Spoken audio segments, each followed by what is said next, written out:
too far up, but just... What about that? A little bit higher? Yeah, that'll be good. Alright. You almost look like a reporter now. Oh my gosh. 1, 2, 3.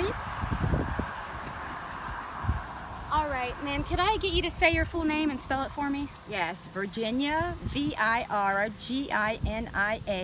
Sanders, Sanders. Okay.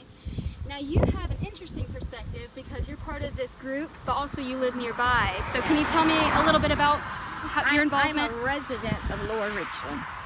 And not only am I a resident, but I am a member of the Sierra Club, and I work as an organizer for the National Sierra Club. Now how far is your home? My home is about 6, at the most 7 miles from this site. So that's what, 5 minutes? Yes, yes. Wow. This is an issue that the people in Lower Richland has been dealing with for years. You have a lot that's on your mind right now. A lot that's on my mind. Tell me about Monday. A lot of people learned a lot that day, right? Yes.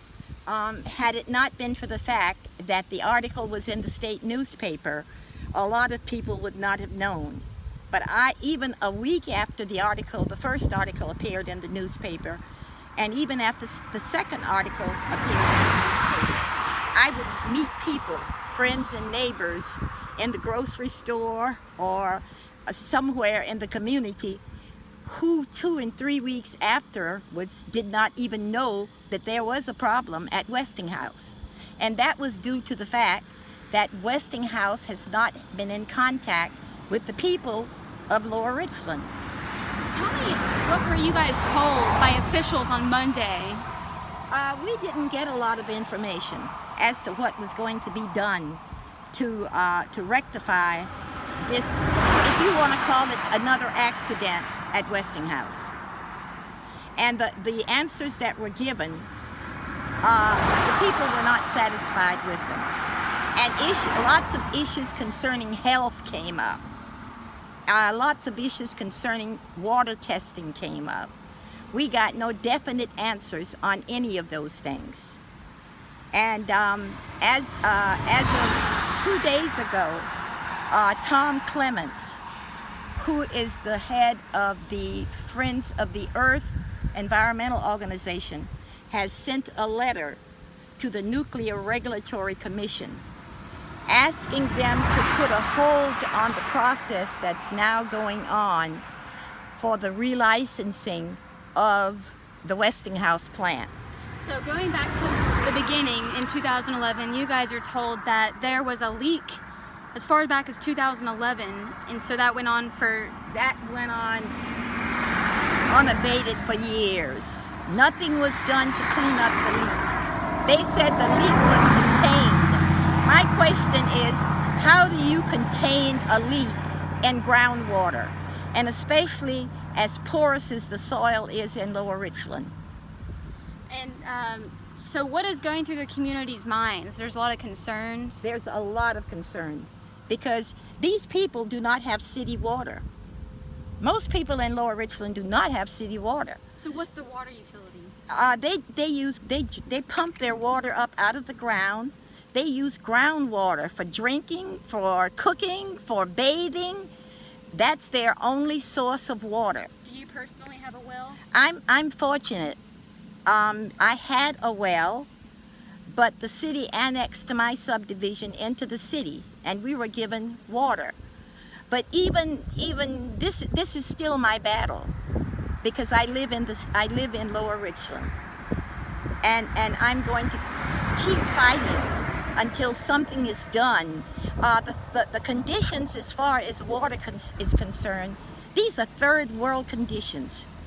We are in Richland County, which is located a few driving miles from downtown Columbia.